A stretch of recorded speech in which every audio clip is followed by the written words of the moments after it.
ग्रीब नमो नमो सतपुरुष को नमस्कार गुरु की नहीं। सुर नर मुनि जन साधुआ संतों सर्वस दी नहीं। सतगुरु साहेब संत सब डंडो तुम प्रणाम।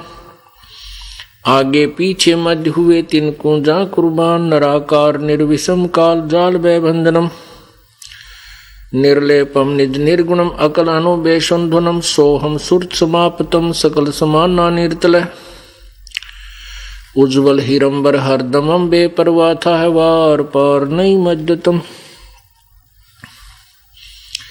ग्रीब जो सुमरे सिद्ध होई गणनायक गलताना।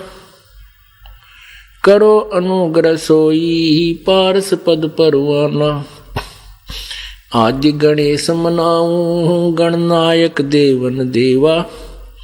चरण कमल लो लाऊं आदंत करूं सेवा। परम शक्ति संगीतम रिधि सिद्धि दाता सोई। अवगत गुण अतीतम सत्य पुरुष निर्मोही। जगदम्बा जगदीशम मंगल रूप मुरारी। तन मन अर्पों शीसम भक्ति मुक्ति भंडारी। सुर नर मुनि जन ध्यावे ब्रह्मा विष्णु महेशा। शेष शेष मुख गावे पूजे आदि गणेशा। इंद्र कुबेर सरीखा वरुण धर्म राय ध्यावे। समर्थ जीवन जी का मन इच्छा फल पावे। 33 कोट आधारा जावे से 88। उतरे भव जल पारा कट है यम की फांसी। 33 कोटि आधारा जावे से 88। उतरे भव जल पारा कट है यम की फांसी। सत साही कर जोरूं विनती करूं। धरूं चरण पर शीश। गुरु राम देवानंद जी महाराज ने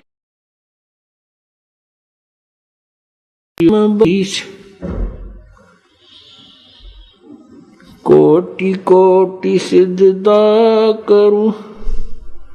कोटि कोटि प्रणाम। चरण कमल में राखियो मैं बांदी जाम गुलाम। कुत्ता तेरे दरबार का मोतिया मेरा नाम। गले प्रेम की जेवड़ी जा खेचो वहाँ जाऊं मैं।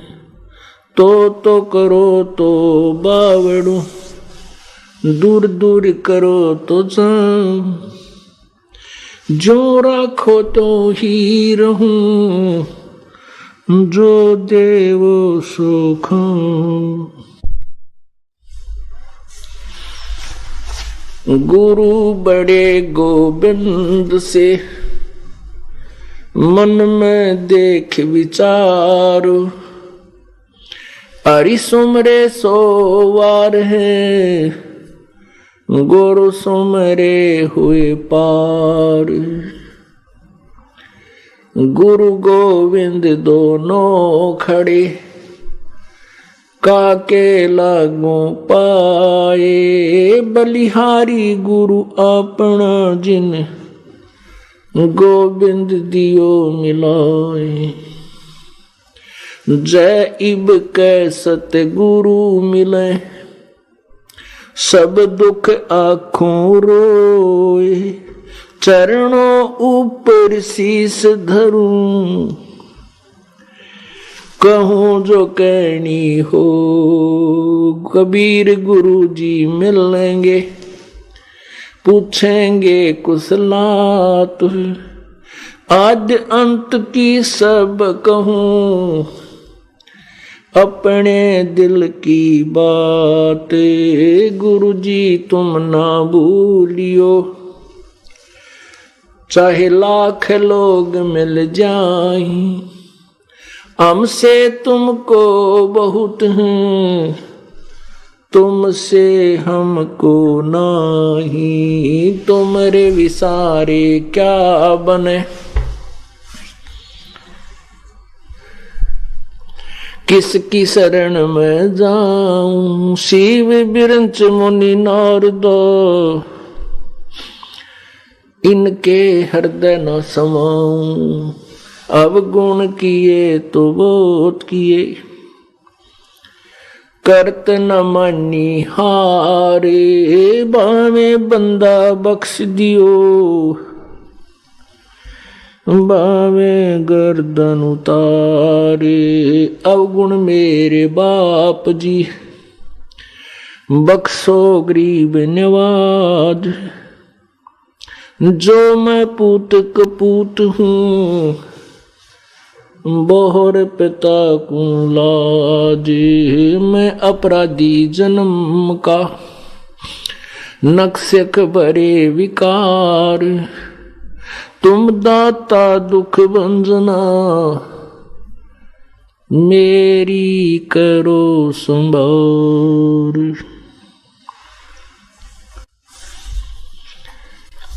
परम पिता परमात्मा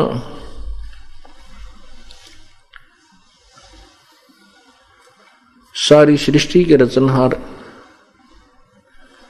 कुल मालिक कबीर देव, कबीर प्रभु, कबीर अल्लाह, कबीर साहिब की असीम कृपा से आज ये 5 दिवसीय सत्संग समागम, सत्संग समारोह आज प्रारंभ हुआ। ये 5 दिवसीय सत्संग समारोह है, किस उपलक्ष्य में है पहले ये बताते हैं।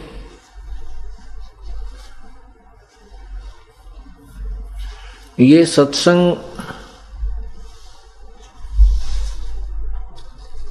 जो अब आपको सुनाने जा रहे हैं, ये वो अमर कथा है जो तत्व ज्ञान रूपी उलझी हुई गुत्थी को सुलझाती है।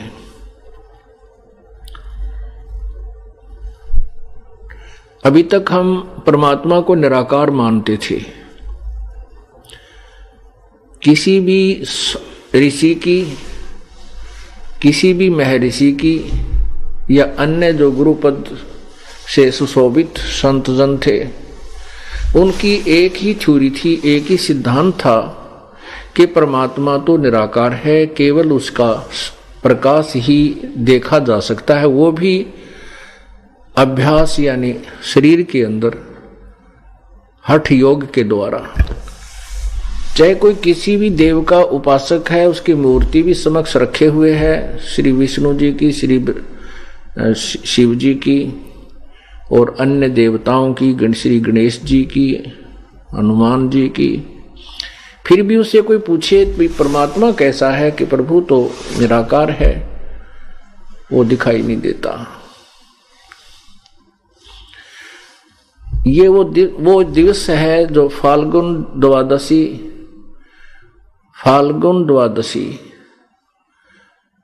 सन 1727 विक्रमी संवत सन 1784,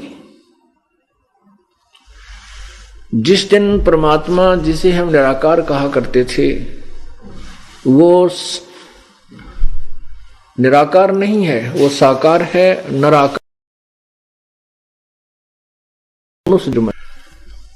वो परमात्मा हरियाणा प्रदेश के वर्तमान जिला झज्जर गांव छुडानी के अंदर एक नला नामक क्षेत्र है, जिसमें उस नला नामक खेत में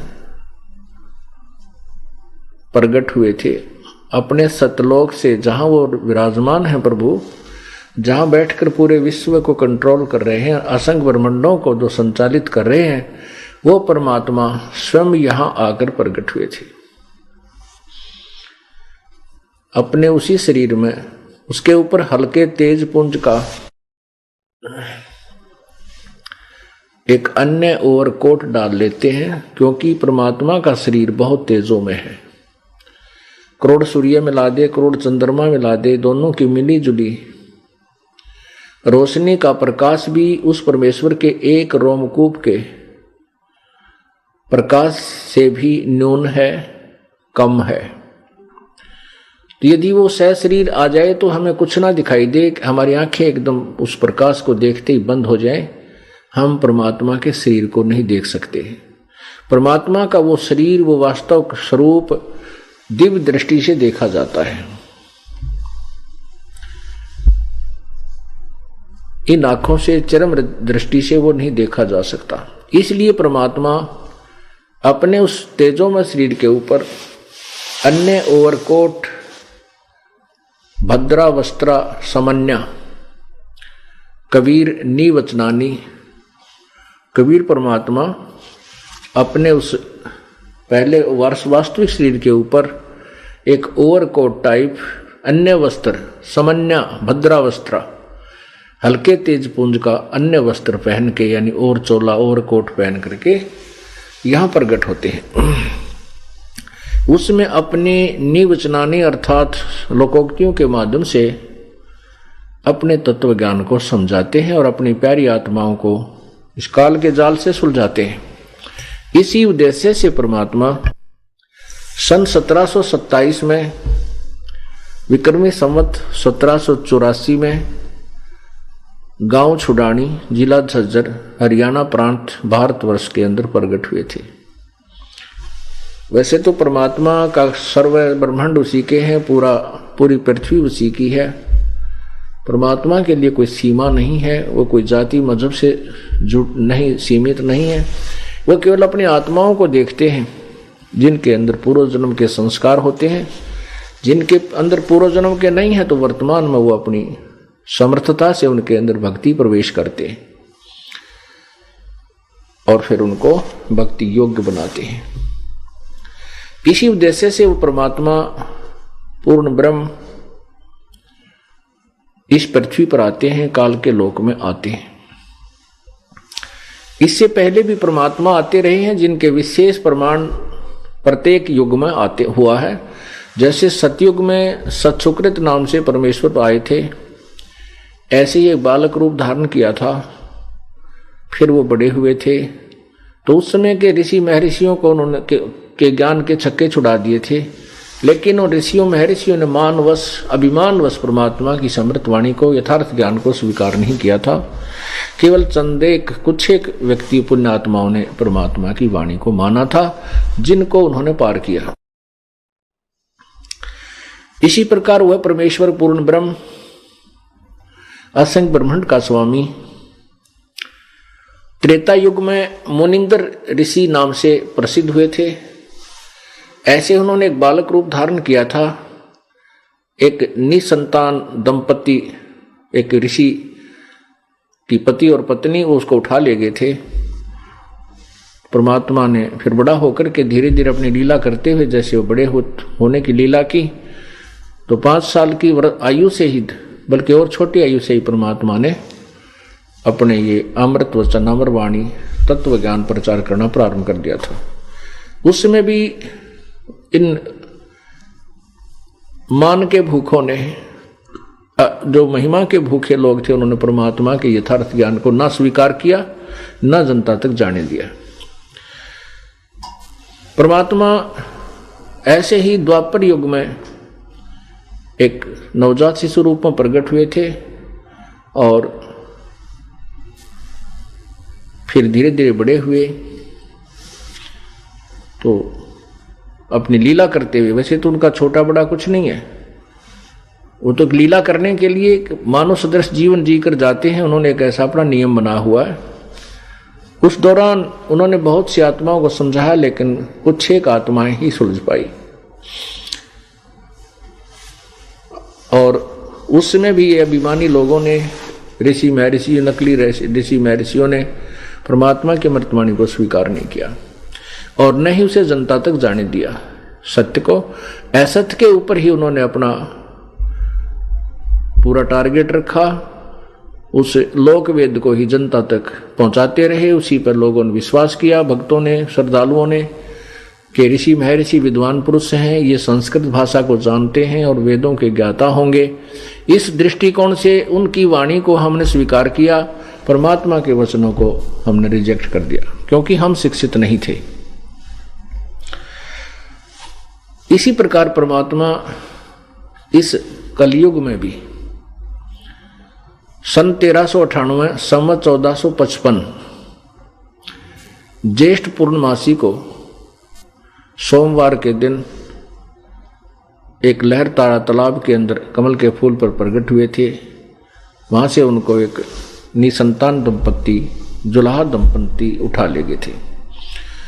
और परमात्मा धीरे धीरे बड़े हुए तो 5 वर्ष की आयु से ही अपने तत्व ज्ञान को प्रचार करना प्रारंभ कर दिया था। ऋषि महर्षियों के उन्होंने छक्के छुड़ा दिए थे।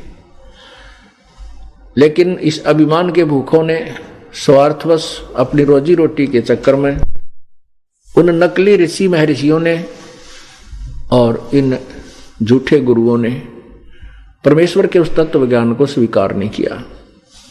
परमात्मा प्रत्येक युग में आते हैं, अपना अमृत ज्ञान सिंपल लैंग्वेज में, लोकोक्तियों के माध्यम से, कविताओं के माध्यम से, श्लोक दोहों के माध्यम से प्रचार करते हैं और लिपिबद्ध भी कर जाते हैं। इसी प्रकार परमात्मा जो प्रकट हुए थे काशी में, बनारस में, कलयुग के अंदर, उस समय भी उन्होंने अपने समृद्ध ज्ञान का प्रचार किया था। 5 वर्ष की आयु से ही उन्होंने बड़े बड़े महर्षियों को हरा दिया था, ज्ञान के सामने फीके पड़ गए थे। एकाध पुण्यात्मा ने उनके तत्व ज्ञान को स्वीकार किया, जैसे रामानंद जी। बाकी अन्य ऋषि महर्षियों ने को बहुत कम नहीं स्वीकार किया।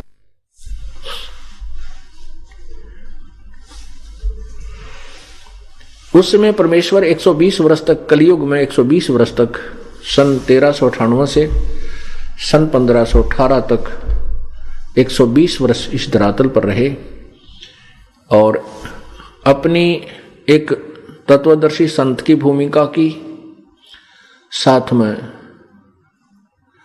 एक भक्त के क्या लक्षण होने चाहिए, क्या गुण होने चाहिए, एक सच्चे भक्त यानी हंस की भी भूमिका उन्होंने की, सतगुरु की भूमिका की। और साथ में परमात्मा तो वो हैं ही, क्योंकि सबके संचालक हैं, उनके वचन से सब कुछ ये ब्रह्मांड चल रहे हैं।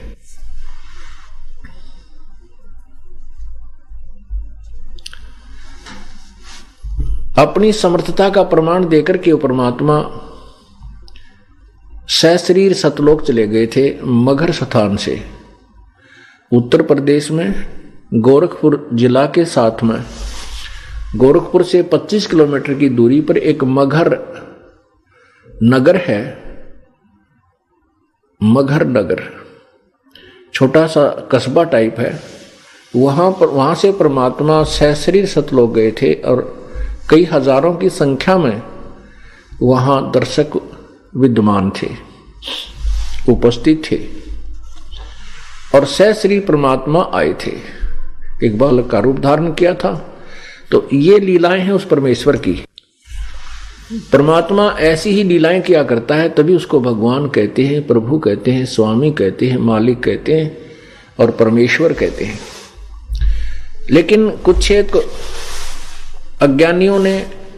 अज्ञानी ऋषियों महर्षियों ने, गुरुओं ने ये थ्योरी सेट कर दी कि भगवान, ये जो लीलाएं हैं झूठी हैं, ऐसे भगवान बगैर किसी माता के कोई गर्भ से कोई नहीं बाहर आ सकता, कोई जन्म नहीं, ऐसे स्वयं नहीं प्रकट हो सकता।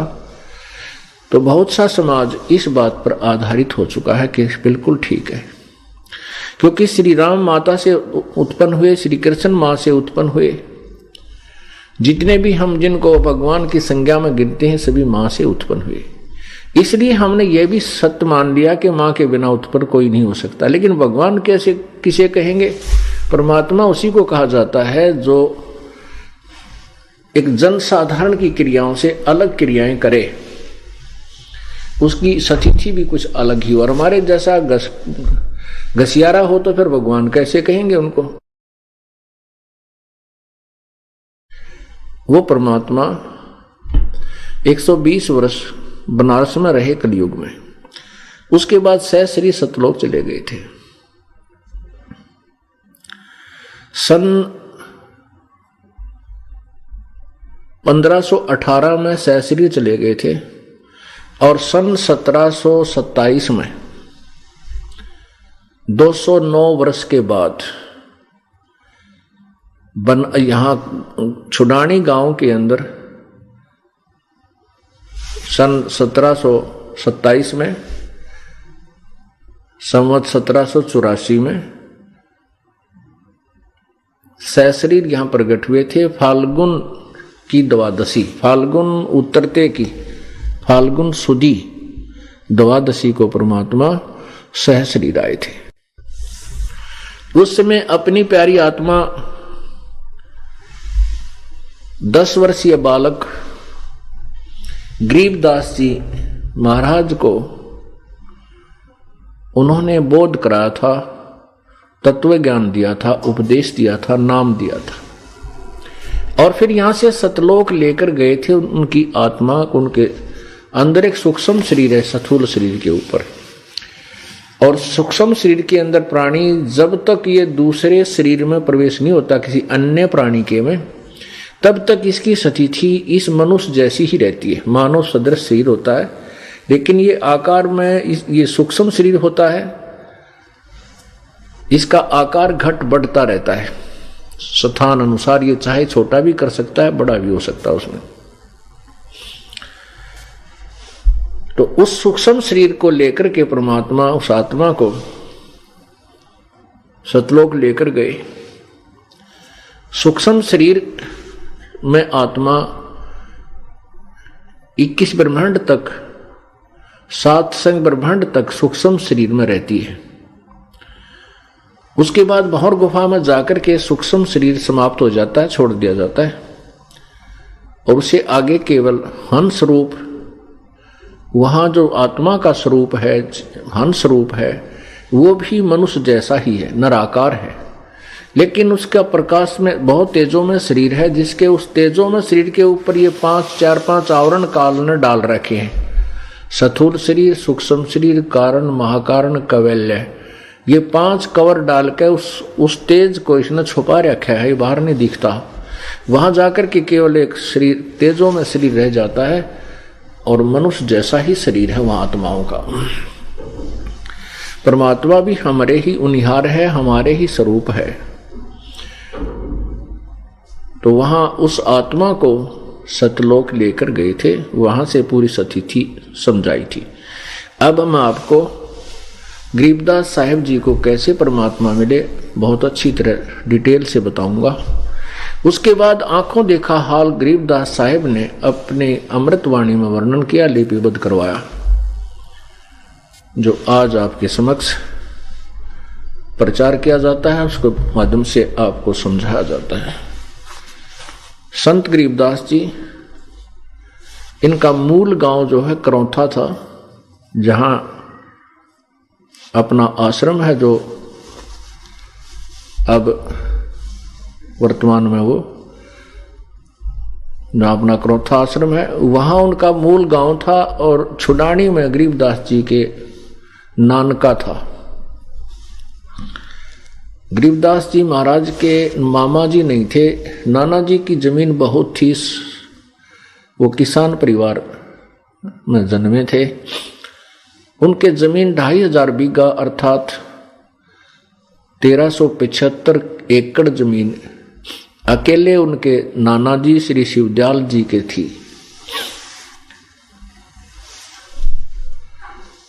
और शिवदयाल जी के कोई पुत्र नहीं था, इसलिए शिवदयाल जी ने अपने दामाद श्री बलराम जी करौथा निवासी को वहां पर घर जमाई रख लिया था।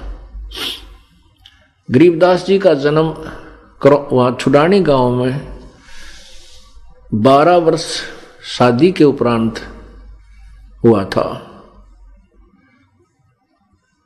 वहां जाने के बाद 12 वर्ष के बाद गरीबदास जी का जन्म हुआ था।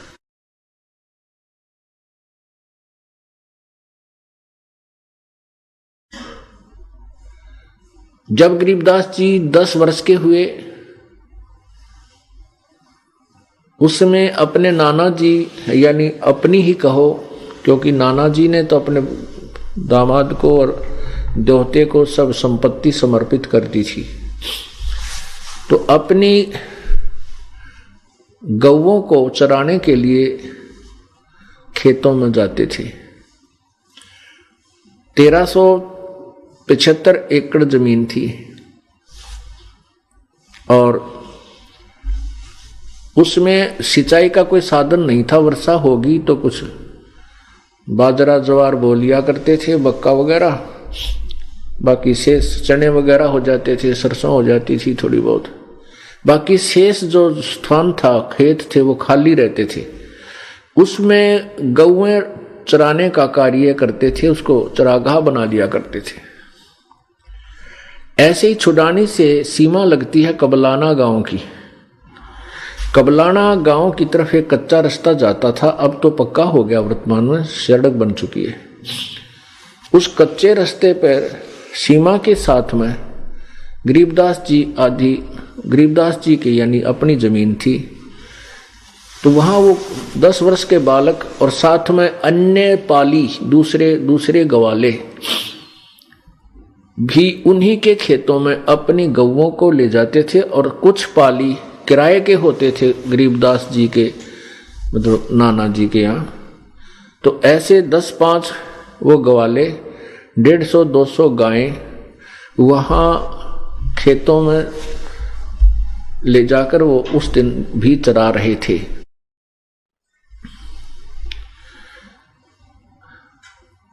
यही फाल्गुन द्वादशी का दिन, जो कि अब 8 मार्च को रविवार को आ रहा है, उस दिन गरीबदास जी वहां और साथ अन्य जो पाली थे बड़े बड़े उम्र के, वो भी सभी वहां अपने गौओं को चरा रहे थे। और दोपहर के जैसे 10-11 बजे इस समय से अपना बच्चों ने खाना खुना था वो खा लिया था। उसी समय परमेश्वर पूर्ण ब्रह्म सत्य पुरुष अविनाशी प्रभु, जो गीता जी अध्याय नंबर 15 के श्लोक नंबर 16 और 17 में 3 परमात्माओं का वर्णन किया है, प्रभुओं का, क्षर पुरुष अक्षर पुरुष। लेकिन उनसे भी अन्य, उन उत्तम पुरुष तो इन दोनों से भी अन्य है, वो तीसरा है। वही तीनों लोकों में प्रवेश करके सबका धारण पोषण करता है, वो अविनाशी ईश्वर है, वो वास्तव में अविनाशी है। तो वो अविनाशी परमात्मा वहां आकर के प्रकट हुए एक जिंदा महात्मा के स्वरूप में। जिंदा महात्मा होते हैं जो काला सा वस्त्र पहनते हैं, थोड़ी सी दाढ़ी रखते हैं, सिर के ऊपर एक टोपा बनाते, टोपा लंबे से ऊपर ऐसे ऊंचे चोटे वाला, उस टोपे को पहनते हैं, और केवल एक अंडरवियर यानी कच्छा घुटनों तक का होता है।